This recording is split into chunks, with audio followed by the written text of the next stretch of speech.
right, Coach, you can start us off. All right, so first, credit to Oklahoma for playing a really hard game. Man, those guys, that's a hard out, man. To come in here and uh, get them, with that quarterback that keeps so many plays alive um, and healthy now. There's a reason those guys had beat everybody, but the Texas neutral game. Um, so proud of our guys. I just, you can't predict things, but, just talked at length last night to them about, overcoming adversity in games, in a season, in life. Use some parallels, kind of personal things with them, that you really either you can get knocked down and everybody says you can get up. Well, you can get up or you can get up and get stronger when you get up. And so I said to them, we're up 2 scores last week at Georgia, where they never lose except Alabama, and we didn't finish it off. We got knocked down. And so if that same situation happens today on the road, top 12 team, number 1 defense in the country, can we be stronger in those situations, especially defensively? So for that to happen was really cool, because that don't always happen in coaching, that you say something that happens. So it was cool that it did, and that they, we obviously should have ended there on offense, but it happened how it was supposed to happen. And we went back on defense and were able to win on defense. And really, defense, shut them out in the fourth quarter. So it's a 9-0 fourth quarter us on the road, where last week was 17-0 the other way. Very different fourth quarters as a team. So, this was a big win. This was hard, and you certainly didn't want to go on the road and lose the 2 in a row before you come home. So obviously we'd love to be undefeated, but I think a lot of people at the beginning of the year said you would have won all the ones at home and split these 2, you'd be feeling all right. So proud of our guys. That's an elite defense, elite players, elite coach. Whatever, they're giving up 9 points a game coming in. And their only loss was Texas, and they had the punt return. So what, they really scored 16 or something on offense against them. So 34 today, 2 by the defense. That's a heck of a job of a lot of people. So good to be in this spot, 7-1, and go home and play at home for the rest of the year. Questions? Lane, what does it say about this team, not just to be able to bounce back within this game, but to bounce back after last week's heartbreaker and distractions and all these sorts of things? How did you guys manage to tune everything out and do what you did? Yeah, I think it says a lot about them. And I ain't that coach. Like, I can't stand when coaches win a game and then all of a sudden we got everything figured out and we can overcome everything, and then they lose and then can't figure anything out. So I just think the style they won, it wasn't like there was just a missed field goal at the end or something. A lot of people did a lot of really good things today in that game, offensively, defensively, and then special teams. For Trace, a tight end, to force a fumble like that was awesome. So I think it says a lot about them, because when you have had something happen to you previously in a season, let alone 7 days ago, and that same feeling comes back today. Here we go again. We're ahead. All right, game's kind of in our control. Oh, wait. All right, now they're scoring a lot easier. We're not moving like we were. Same Georgia feeling. Crowd started coming alive. And then obviously much different response by us. And I didn't feel like they ever, kind of freaked out, and they had each other's back. We're going to coach extremely aggressive. We believe in our players. And it's not going to work all the time. And you're going to get criticized out when it doesn't. We go for the 4th and 1, and it's a bad snap. The run's going to be there, and so they get the ball on whatever that is, 25-yard line or something, and our defense holds them to a field goal. So they got each other's back today when things didn't go well, or when they made some explosive plays on offense, because it really was. We made them big little. We gave up some explosive plays, but much different feeling than last week. 14 first downs we gave up. We gave up 34 last week. 11 play 75-yard drive to take the lead in the fourth quarter. I mean, obviously that was critical. Was there something about that drive that gave you confidence that you guys were going to be okay? Given that, the crowd was kind of getting into it, Yeah. They were taking the lead. They felt like they had momentum there. Yeah, and against, the best defense in the country at their place, and that's when they come alive, man. Yeah, I felt good because of the guy taking the snap every time, the quarterback. I'm never going to go sit up here. Man, this is his perfect game plan. Those guys they bring blitz zero a lot, and they do a lot of different things, and this quarterback helps you a lot when you don't block everybody. So he made some huge plays in the game. You mentioned Trace Brooklyn too, Lane. I mean, that's a guy that wasn't heralded as far as transfer coming from New Mexico State. How has he come along into having a touchdown and then, like you said, making that play on special teams, making an impact in that way? Yeah, I think that's how this team is. I kind of felt coming in the year like we don't have maybe as many elite guys as last year, or that they're younger, like Kiwan, Winnie. So you're going to need these wins. You're going to need close ones. Not now what every game has been one score, right? It feels like. And you're going to need guys to make significant plays. Daquan was very limited today in what he could do. I actually tried to, take him out. Not that it was a medical non-clearance thing. I just felt he was playing with a major injury today, and he just put himself back in, and so it's really cool to have guys like that. We live in a world that they ain't all like that anymore. They start listening to agents and their draft status, and they sit out as soon as they got an injury. So really cool by him.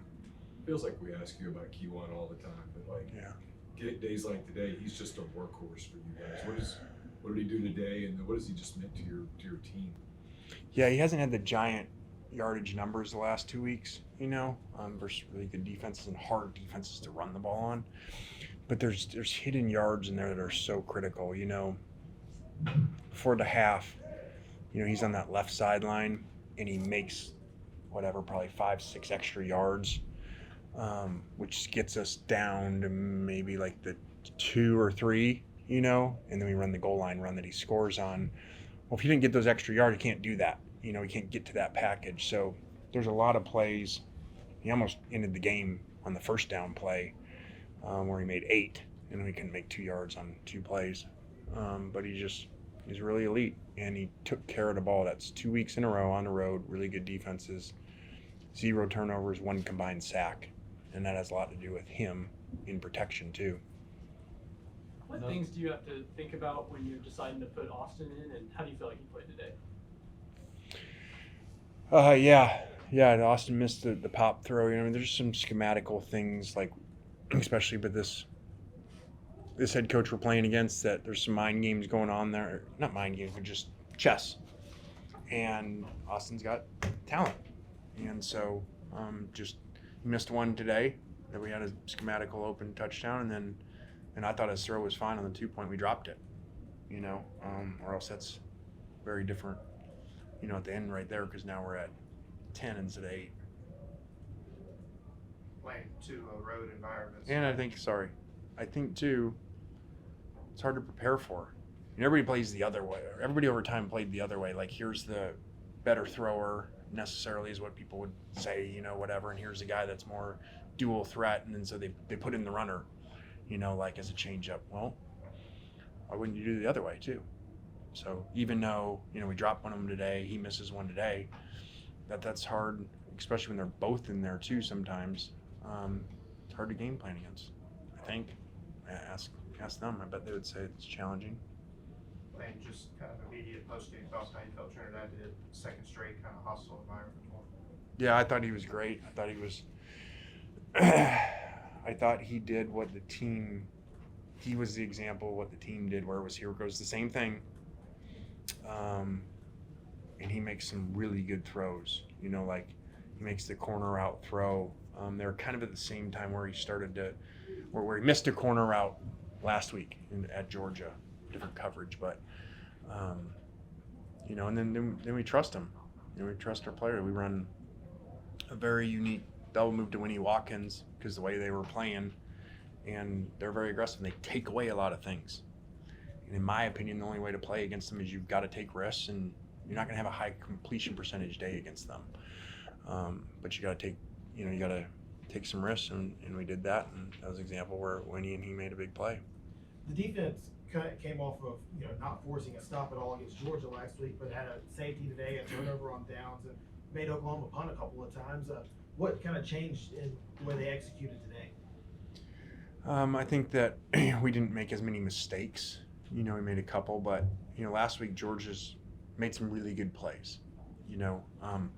But there were a lot of times we weren't making them work. The guys just open, or blow a coverage, and these guys had to work a little bit more for it. Obviously, like when we talk about giving up 34 first downs last week to 14 this week. Prince Will, was this more of the kind of what you're looking for when you signed? This was real impact today. Just feel the effort coming off the field. Just, tied for the team leading tackles and sacks. Just how disruptive was it good to see him like that? Yeah, it was great. He actually had another sack guy right there. He missed him, but that was much needed, and obviously when you rush, it helps the coverage, and we just talked like, hey, we need him to step up and be like that, especially because we know what it's like on the other side. Like this week, they have to play against these guys constantly throughout the game, just concerned with negative plays happening, sack caused fumbles, like what these guys do to other people. They had 10 sacks in a game this year, and so we game planned a lot around that today. They had 1 sack, now they could have a couple other, and Trinidad bailed us out, but it's really good that Princely and some rush showed up today. Lane, at the end of the game, went to the fans, through the visor. Yeah. Thoughts on the traveling fans and your thoughts about this road win in totality?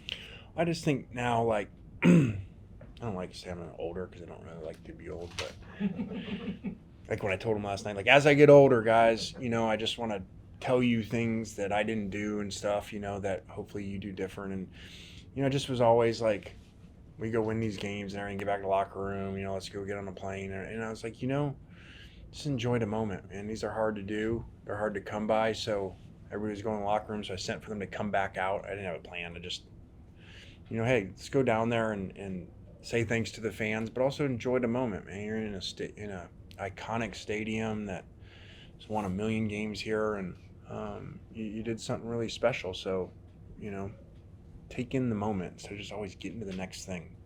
It's kind of what I did with my whole life, and so I just try to help them with that. You guys obviously have put yourselves in position now by winning today. Everything's kind of in front of you. You kind of control your own destiny. Is it going to be difficult just to get guys to focus on one game at a time and not think about all the playoff picture discussion that's coming in the next few days?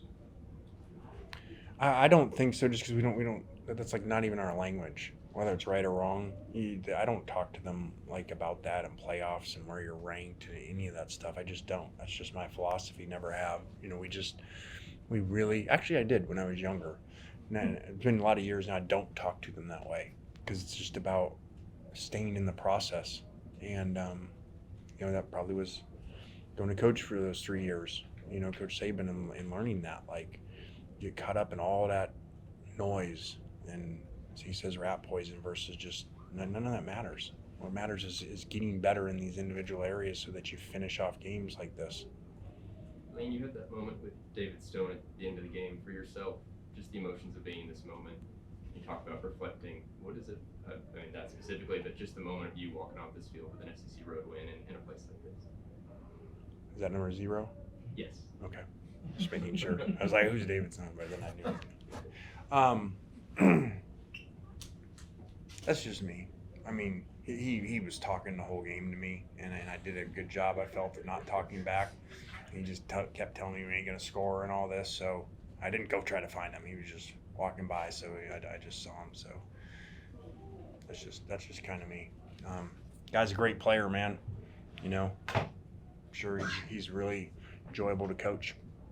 Coach, you talked about only 1 sack in the last 2 games for your Ole Miss offensive line. You mentioned before the season started with me that you really want to see a turnaround from your offensive line unit. What have you seen over them throughout the season today? What has made them so successful throughout SEC play for you this season? I think they've just done a good job coming together. Again, now that's Georgia's gives you problems. These guys give you elite problems, man. They give you more problems than anybody I remember in 6 years. because if you don't play the game, and you can't play too safe, and then you ain't going to go anywhere against them. But if you aren't conscious of their scheme and all the Z blitzing and number 32 0 now, like if you're not conscious of where these people are, to me, you're going to have some games like you've seen some other people do this year against them. So it's a really good job by the line of helping us and taking that game plan and limiting negative plays on pass plays, which these guys have just, thrived on, especially 3rd and 4th downs. We're gonna wrap it, Coach. We have players in here next. Thanks, Lane. Thanks, All right. Appreciate it. You got it.